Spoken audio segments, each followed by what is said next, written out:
Welcome to Helping Organisations Thrive. Today I have Isaac Kenyon on the show. Welcome, Isaac. Thank you very much. Looking forward to being part of this. Yes, it's good to have you on the show and good to connect with you and speak with you already. So you've created and led numerous expeditions. Here's just a few of them. I'm sure there's others I've probably missed. You've completed a relay swim across the English Channel. You've summited Mount Kilimanjaro in 4 days. Quite incredible. And you've broke world and British records for the lightweight longest solo continual ergometer row, clocking 83 hours with no sleep. Just on the side here, you've rowed across the Atlantic in 40 days. And also you've cycled both on land and on sea, which is interesting, from Orkney to the Isle of Scilly in 14 days. So you've done a lot of stuff. You sort of call yourself sort of an eco adventure, so energy transition, spatial analyst, researcher.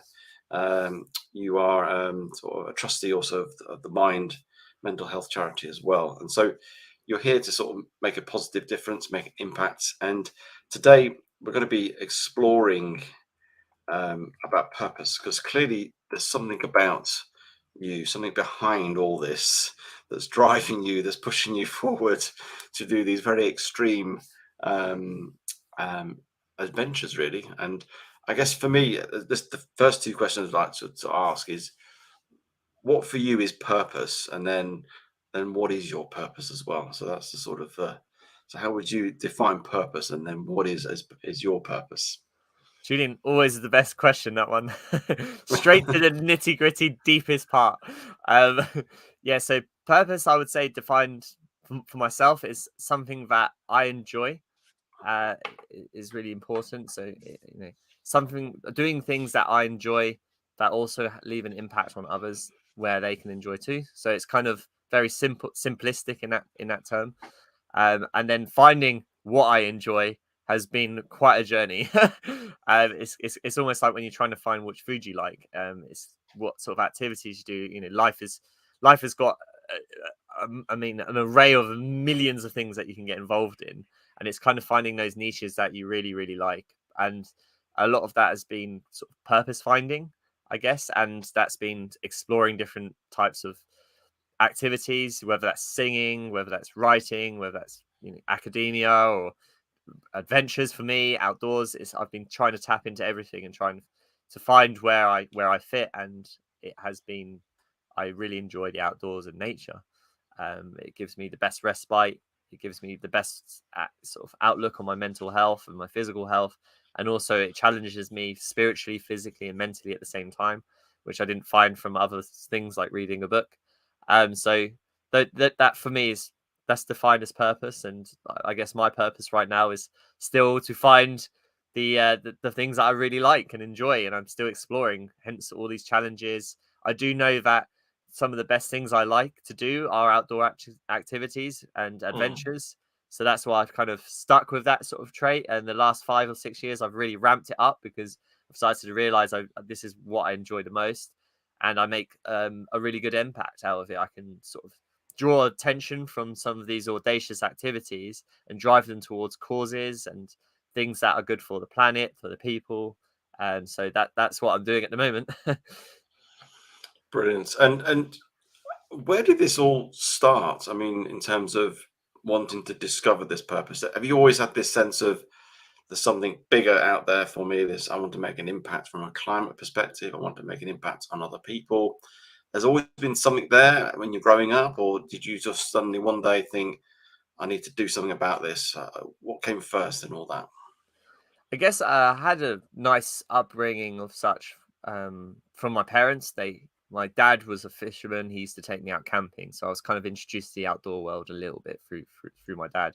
But I did spend a lot of time indoors for years. I come from Luton, which is kind of, it's not the nicest of towns. It's a nice, I love it.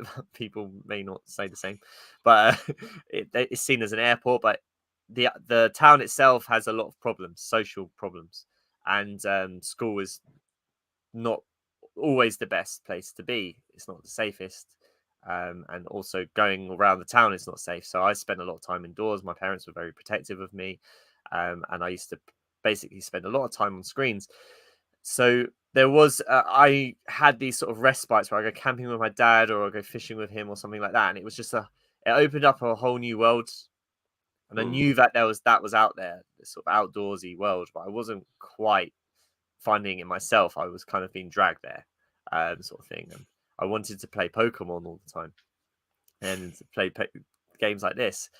When I got to university, I had a bit more freedom, and I was in a nicer town, nice people, a bit safer, and I was able to also kind of, shed from parents, kind of protecting, and same time was that sort of digital revolution for me as well, where everything went on digital. So that was what 12 years ago.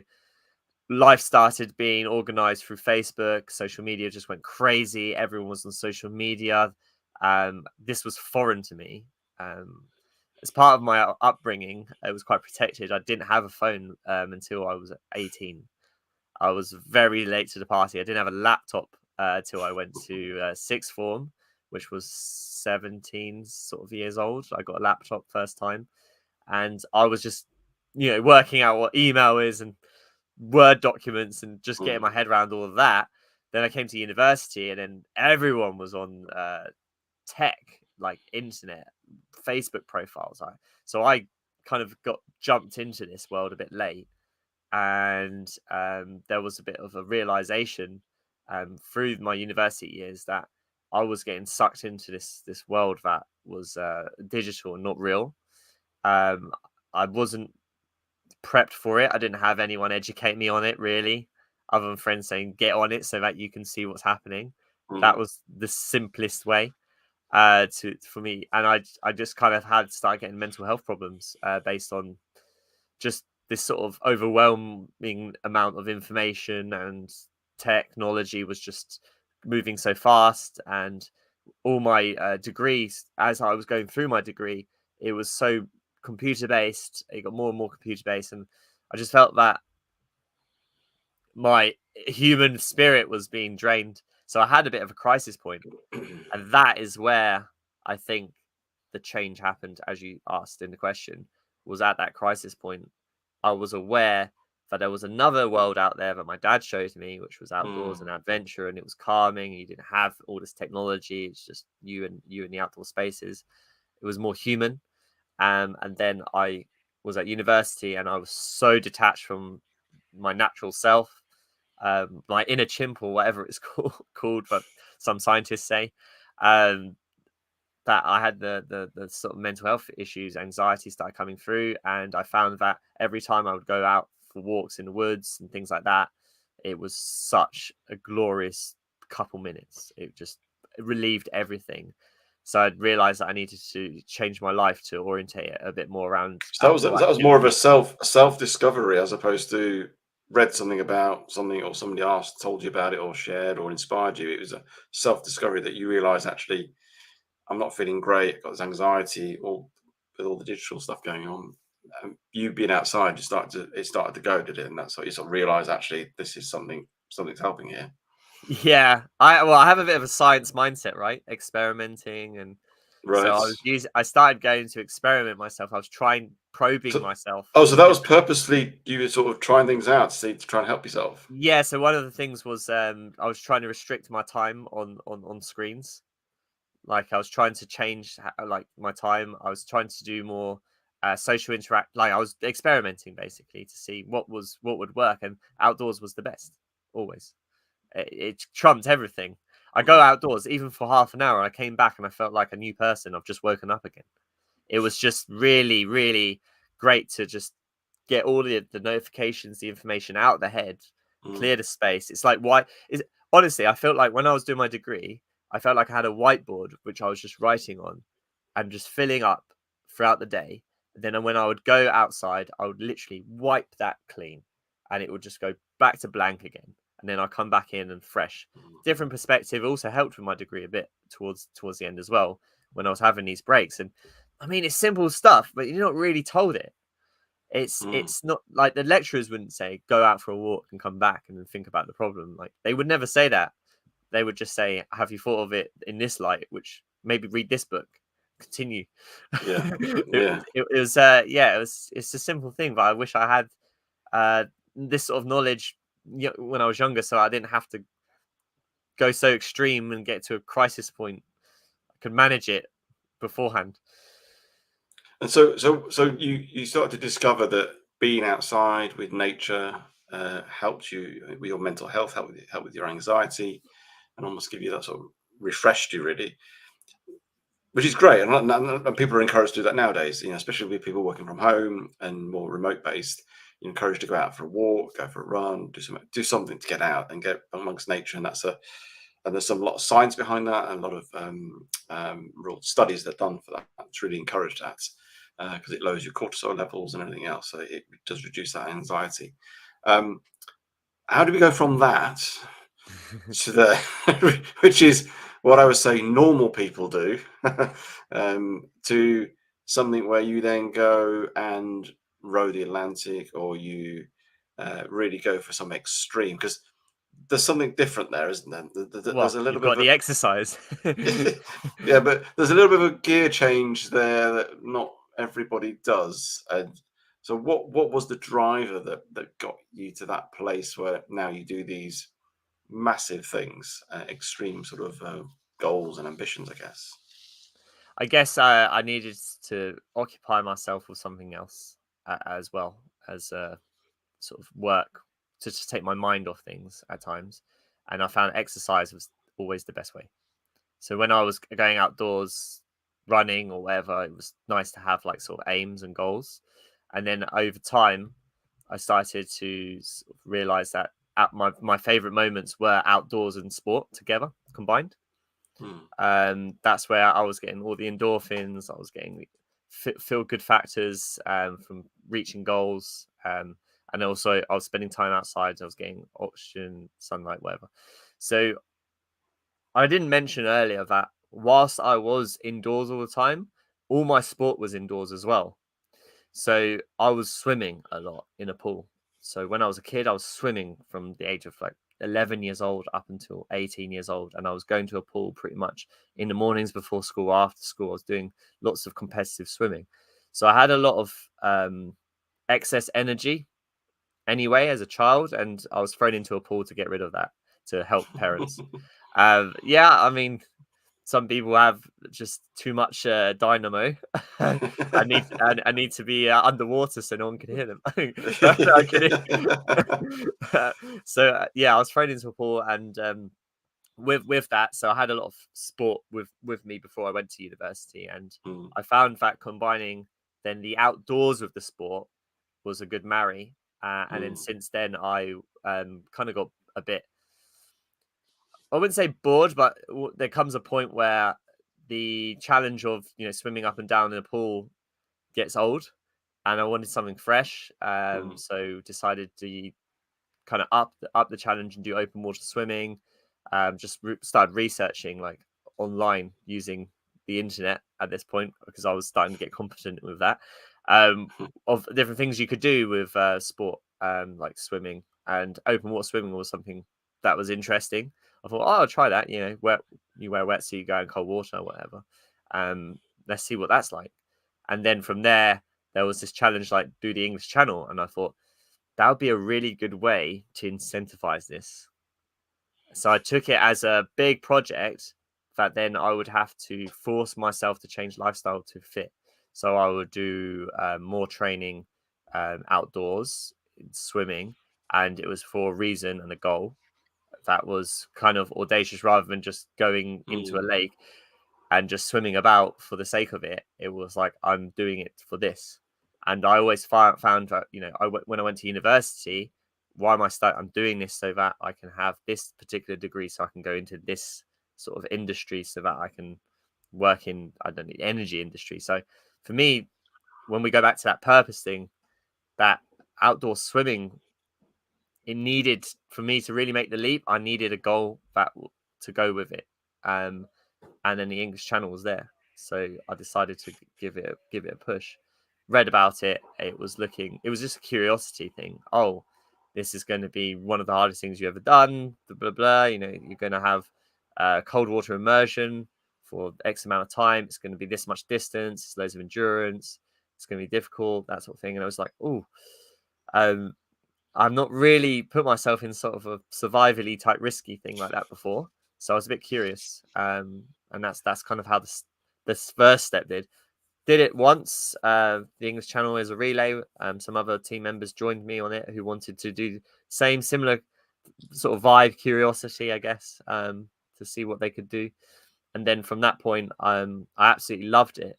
But what I loved most out of it was as we were building our campaign to do this English Channel, when we were talking to people about we're doing it, there was a lot of talk, let's raise money for charity. And that's where I think the turning point really happened with the Audacious Challenges, was that you can have this big adventure that is good for my mental health, focus and purpose. But also it can drive an impact to something else. And that was kind of what got me hooked, was that I can then help others through the means of doing something that helps myself as well. So it's like a multi-win sort of situation. And I was really shocked at how interested people are on the challenge and why you do the challenge like this. It's like, wow, why would you swim the English Channel? It's like, well, we had a partnership with a disabled swim charity whilst I was at swimming club at the university where it all sort of began, this open water swimming English Channel sort of thing. And the disabled swim charity, what you do is you take disabled people, you push them into the water with these specialized wheelchairs, and then you would spend some time just like allowing them to like move around the water so they can get some exercise and they can chat to you, and it's really good social interaction. So that's what the charity was, and we were thinking we'll raise money for that charity by doing this English Channel swim, and the impact was just I loved it. Honestly, at that point I don't think I've ever done something so special. Wow. Ever at that point. And I thought, I want to do more of this. I want to do more outdoor pushy adventures to raise awareness of social causes. Those social causes have changed over the time. You know, the ones I've been involved in, but I've probably done about 4 or 5 now. But the ones I've started to do recently are probably closer to my heart, I guess, more so now. I mean, it's amazing you've done a relay swim across the channel, and the realization at that point that created this sense of doing something bigger than yourself or for something else rather than just for your own sort of well-being and doing a challenge. Actually, you tied it in with this charity, which felt that you were helping and giving back, I guess, in a sense. Just going back to when you set something quite big as a goal and something quite extreme, is it the goal itself of achieving it, or is the goal you're going for creates this process that helps you, or is it a bit of both? Is it the process piece that you're more interested in? Yeah, it's the process piece. I always, when I do these challenges, I always feel sad at the end of them. Everyone's like, what? Like, you should be celebrating, like, yeah, you've done it, like, you rock on. Like, I don't. Honestly, when I did the Atlantic row, the last 2 days were the saddest days. That's interesting. I prefer that, you know, the process, the challenge, getting there, the reasons why, what we're doing, and then knowing that the journey is over. Towards the end, the journey's over. It's kind of that sort of lull of, okay, I've kind of lost you know, I've been shook. I've lost a bit of purpose here, because now you know, once the journey ends, what do I do with myself? So then you end up going back to the drawing board. So some people, what they do is they feel really happy when they do these outdoor challenges, like big ones like Atlantic Row, and then they have this big drop later. My drop seems to come a bit ahead, maybe because I'm a forward thinker, I'm not sure, but my drop is like, oh, I've really enjoyed being outdoors for this extended period of time, doing this big challenge, overcoming these barriers, and then obviously, you know, helping people, raising the awareness piece. That all comes through the challenge, and then towards the end of the challenge, there's that big PR usually big PR bit where it's like, oh, this has happened, and the Mm. charity gets a mention and stuff, but then it kind of dies off. But recently I've changed that, so I've worked a way to overcome that bit now. But that was one of the hardest parts of the first few challenges I did, was the end part. Mm. And then so the driver for these extreme goals then is to create something for you to help with your mental health. I guess would that be fair to say in terms of what drives you to sort of think? I know Yes. there's other purpose of helping others and the impacts you have as well, but is that sort of the sort of main driver? Fundamentally, yes, I would say I'm not going to lie. It comes from a selfish place. I've been suffering, and I've been using it as a way to improve my outlook and purpose and drive. But at Mm. the same time, if I can help myself, I can help others. So in the unselfish way, I also extend it out to what these sort of projects that help me. I extend it out so it can help others as well at the same time.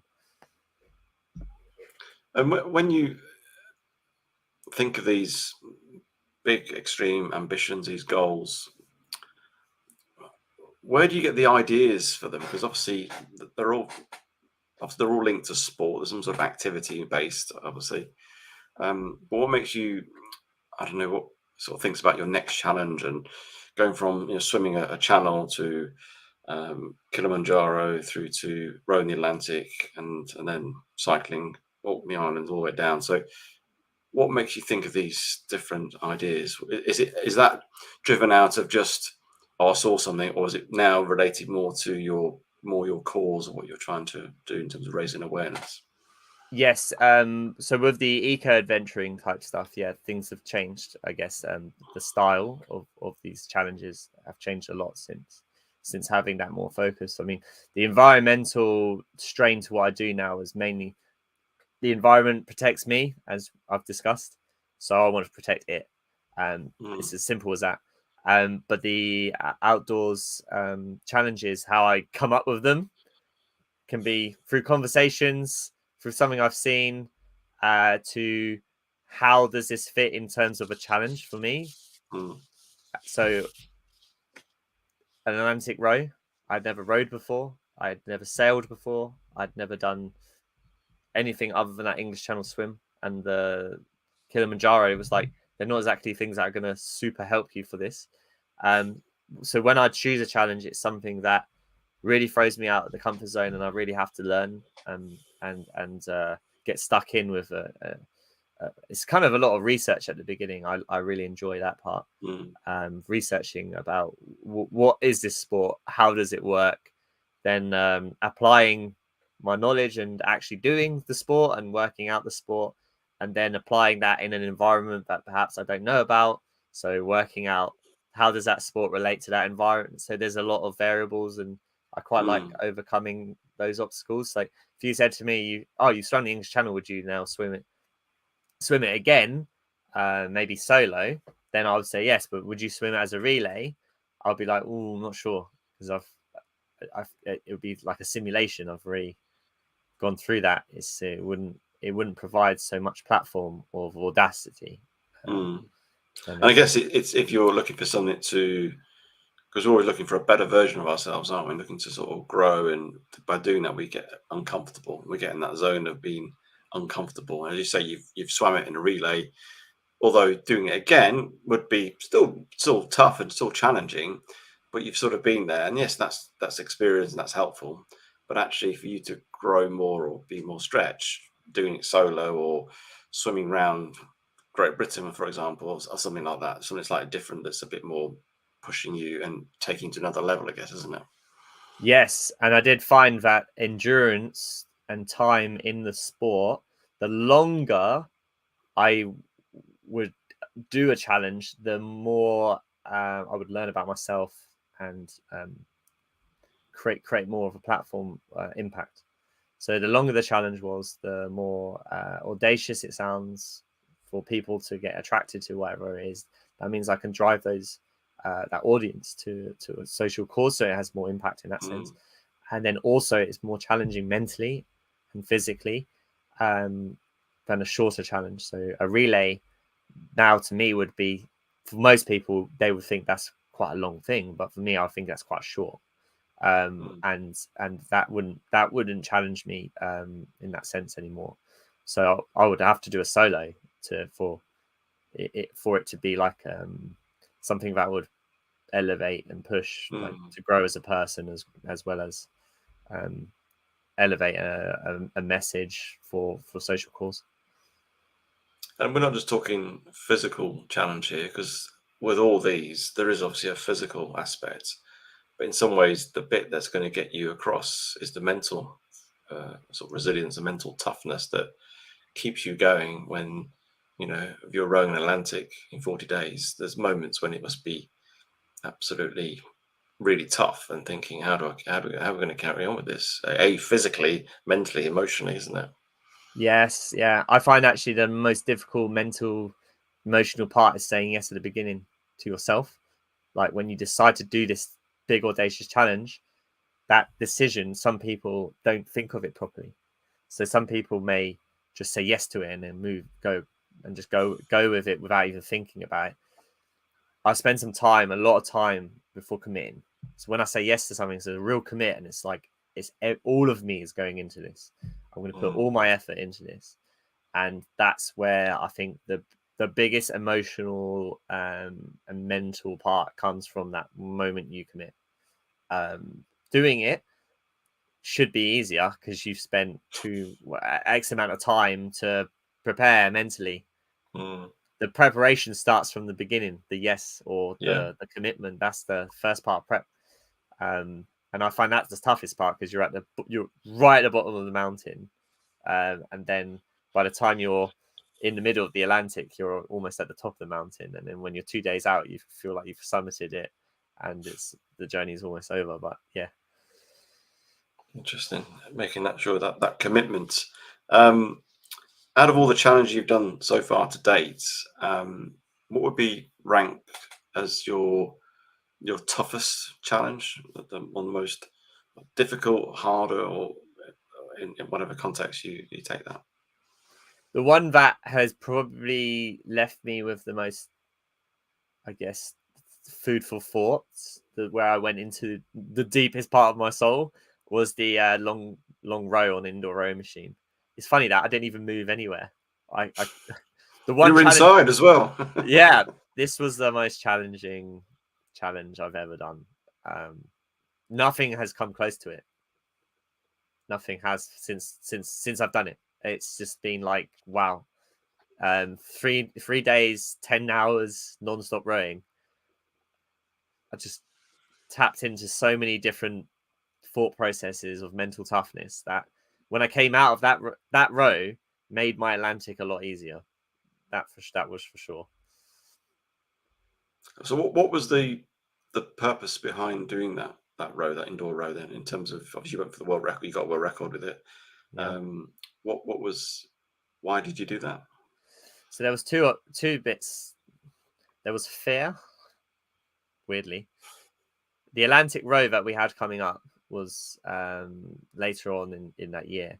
And there was that fear of, will my body mind be able to deal with this lack of sleep, this amount of rowing? Can I actually do this? So hard to prepare for 40 days of rowing like out at sea. It's just, how do you really prepare for that? Like, you can't simulate it. So when I was doing English Channel training, it's time in water. I'd do like 4 to 5 hours of cold water in a lake or along the sea. I could kind of get a feel of that, what's going to be like. And then, you had the rowing boat for the Atlantic row. We did have the rowing boat, but we weren't doing anything longer than, 2 days or so. So with sort of the Atlantic row, there's a lot of sleep deprivation. So how do you prepare for the sleep deprivation and the rowing? How does your mind and body react? How does nutrition affect you in that instance? So I put myself in an accelerated version of the Atlantic, where you would not sleep for X amount of days. How does the food that you're eating impact your rowing? How does your rowing change? How can you stay awake? What can you do to stay awake? what goes on in the mind in those situations. So it was very much an experiment. That whole thing was just an experiment to overcome fear. And then the second tangent was, it's obviously another way, a platform to say, we are competent rowers, we're rowing the Atlantic. Would you support our mission with some finances? So it was another way to draw in some money as well. But yeah, it was two in one. Mainly. It was a great a great test of obviously your physical and your mental. And did you intend to go for the record? That was the sort of the goal of that session, or was it just, I'm going to just keep going to see how long I can go? Or the good thing with having, I guess, the record was that it gave you a goal to aspire to go for. So yeah, that was the main reason, was to go for the goal, so that we had something to aim for, and then whatever we did above that was just plus. So yeah, it was to do that. So there must have been some real sort of, I guess, dark moments during those 3 days or so, and just explain what they were, and how did you mentally get out of it? Because obviously, to keep going for that long without any sleep and and all the nutrition side of things, it must have been quite tough. It was very tough. I think the dark moments, they would often come in the night. So after sort of 12 a.m. And between 12 a.m. and sort of 5 a.m. was the toughest moments, where the sleep, the circadian rhythm was just screaming, go to sleep.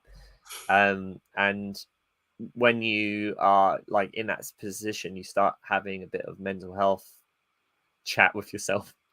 You can do this, positive reinforcement, you can get past this, you can do this. And it's like literally even sometimes saying it out loud, and just trying to beat the negative thoughts of, why are you doing this? You're just gonna kill yourself, you're gonna go sleep. There was a lot of that going on. And one of the, I guess, big things that kind of got through those moments, those really difficult moments, was understanding your why. So why am I doing this? Well, let's go back to the start, Isaac, when you said yes. And then you literally relayed a story to yourself whilst you're there, to remind yourself why you're doing it. And that was incredibly powerful. So the reason why was, this is an experiment to see how things will be on the Atlantic. If you're going to do the Atlantic row, which is going to raise a lot of awareness and money for the charity at the time, was multiple sclerosis, then you've got a lot to answer to. So there was a bit of like, you've told everyone you're going to do this. You've also told yourself you're going to do this. Are you going to live with the fact that you've giving up? And it was kind of like, well, to be honest, no one would really care except myself. But can I live with the fact that I gave up? No, I don't mind if everyone forgets about that, but I will always remember that. And I'm that type of person who will always know in the back of my mind, I probably could have carried on, but I didn't. And that was kind of the driver. So although, yeah, you've told thousands of people that you're doing this challenge, and everyone knows you're doing this challenge, at the end of the day, that will get forgotten. That will be forgotten. But will it be forgotten for you? And that was something I couldn't live with. Do you know what? There comes a point where you're competitive with yourself so much. Yes. and that was my moment. So in those dark moments, it was very much like, yeah, you're competing with yourself right now. And it was all about just positive reinforcement, being like, you can keep going, just relaying that, and then breaking it down into very minute pieces. So thinking of every single minute, how is my own stroke form? So as soon as those negative things would come, what I do is I'd distract myself, and I'll be like, okay, this sucks. I'm not gonna lie, it sucks right now. But how's my rowing technique? And then, oh, my right leg is not straight enough, and like, or I'm not pulling all the way back, and then suddenly you start improving your technique, and it's like, oh, well done, good stuff. And then it switches out the mindset, or maybe I need some food. What should I have to eat? I've got this, I've got that, and then you start thinking about that. So it's just a lot of that sort of conversations that were quite useful. and it's breaking it down into minute sections. So I would eat every 15 minutes. I know, oh, I've got 15 minutes and I'm going to have my snack break. That's going to be really nice enjoyment, have a break. So I'll think about that. So this is breaking it down. So for, 3 days to 11 hours, I was probably doing in my mind shifts of 15 minutes. Every 15 minutes was different. You'd have a 15 minutes of negativity that you had to try and like do all these distraction techniques. And then you'd have 15 minutes where you're feeling great and everything's going smoothly, and then you had 15 minutes of negativity again. It was very much like that the whole time. Well, it's an incredible achievement, and it's really interesting to hear how you handled those tough moments, which, going back to your why, going back to that sense of, I made a commitment to do this, which is really important. That sense of, beating yourself, competing with yourself, which is, I think, is really important, because we always get caught up with comparing ourselves, but actually just creating a better version of yourself. But interesting, you did I think they call metacognition, where we almost start having a narrative on our thinking. Like, you started to talk about your style, your form, and that actually helps us mentally and helps us almost get a bit more mindful as well, and takes away that sense of stress, because you're almost viewing yourself from almost a third person, really. Yeah. And that process actually calms you down and starts making, why are you rowing like that? And, well, you need to do things more like your breathing, and actually it's a really effective tool to do when you're in a stressful situation, or a situation when you're feeling really difficult, like you were. So it's interesting how you developed that throughout the program. You knew about that before, and I guess all these things, were they things you learned in the moment, or did you have some idea as you went into this process of what you might do, or you didn't really know how you were going to get through it, to be honest? Experiments. You like to experiment, Isaac. Very experimental. Just trying, like, I like to throw myself into situations and approach it. If it's not going right, why is it not going right? Okay, let's approach it a different angle, and then eventually some things stick, and it's like, oh, that is a go-to. That is a go-to. Since I've gotten into this whole talking about sort of different mindsets and skill sets, I have done more research. So when you just brought up something that I've recently only just uncovered myself through research, but a lot of those things back then, I was in my early years of getting into this. I wasn't really ahead of the game there. I was working it out. Well, you've done all right, and I guess through all this, extreme adventure and pushing yourself and learning mental ways of handling things and difficulty, how has that helped you in the work context? And as I guess that has made work challenges a breeze, or in terms of how you handle it, how you deal with it? I find work still quite difficult because a lot of it's digital for me. Right. So yeah, so I do tend to, like, I mean, we're doing this podcast digitally, but the balance, all I have found is that I do need that balance of sport and outdoors with my work. So it's pretty tricky for me to have a whole day of just meetings online, doing emails. That's really hard, and I know it's hard. I know it will be hard if I have that booked up ahead and I see Thursday. Well, that looks like a horrible day. Right, I need to change that, because I will start, like, I'll throw in outdoor activities into that day to break it up into a nicer, maybe even try and reschedule meetings, whatever it takes, just to keep that balance and well-being there. I think that's really, really key in the workplace, to make sure that you are looking after yourself. It's very easy to be a robot nowadays, because tech is a robot, and we are using tech so excessively that we're almost becoming slaves to the robot.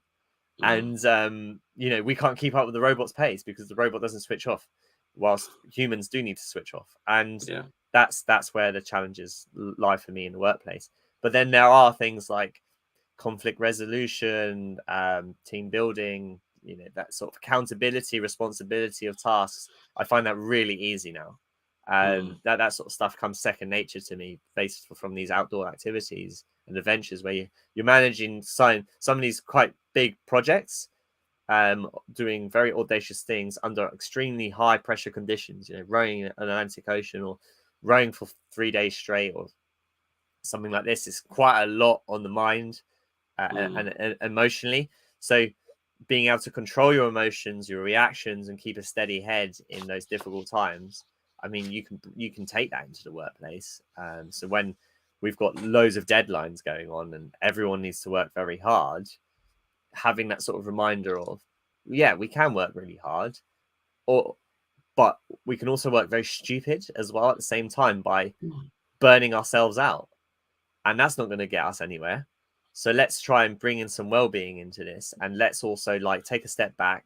Let's talk about accountability. Is everyone accountable for their actions here, or are we all kind of lying to ourselves that we can do all these things but we can't, and we're not being truthful or authentic?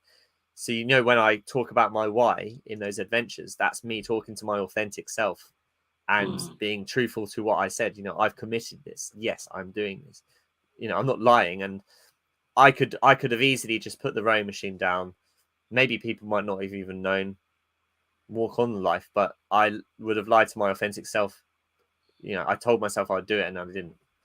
So it's that sort of, I do take that sort of mindset into the workplace. I do try to promote sort of being open and honest about feelings, emotions, trustworthiness, that sort of thing.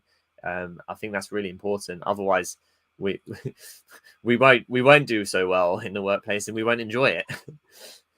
Now, you make some important points there about making sure we, in a work context or personal context, is having a higher priority on our well-being and looking for ways that works for each of us. We're all different, obviously, but we just know that getting in nature in some capacity is good for anybody. Fact. So whether that's a walk to a park, some greenery, down to the beach, some sense of, it doesn't have to be a physical exercise, doesn't have to be an extreme stuff like that you're doing. It's just being outside, and I think just being with other people as well is really important. That social interaction with people physically, I'm talking, not just the digital thing. Because I think we, as much as we know the digital world is powerful, the fact that you and I are doing this is really good. I don't have to spend half a day traveling and everything else. There's some real benefits, but it's making sure, and you make a point about, it's that technology is there to serve us, not that for us to be a slave to it. And I think that's the important thing is making sure it's there to serve us, not for us to become a slave to it. Just I suppose one last question. With all this challenges you've done, what surprised you about you over the number of years you've been doing this? I would say the biggest surprise is that I still 100% couldn't conclusively tell you exactly why I'm doing it. I'm still figuring out, and that's an honest thing. To anyone who's listening, life is, sometimes people say they found their purpose, some people are still searching. I would say I'm still searching. I kind of know my purpose, but I'm shaping it. I'm definitely getting there. But yeah, after all these years and doing all these things, I'm still there, still looking. Well, it's been great talking to you, Isaac, and it's amazing what you've done. It's brilliant, absolutely inspiring, and you've done some amazing feats, world records, and it's well done for all that. If people want to connect with you, want to engage with you, want to know a bit more about what you're doing and how they can support you, how's best they can do that? Yeah, I'm very open to conversations and ideas. So yeah, feel free to send me a message. I'm on www.isaackenyon.com, and you'll find all my contacts there. Email, phone number, social medias, Facebook, all of that stuff. Yeah. Well, thank you again for coming on today. Much appreciated. Thanks, Julian. That was a great convo.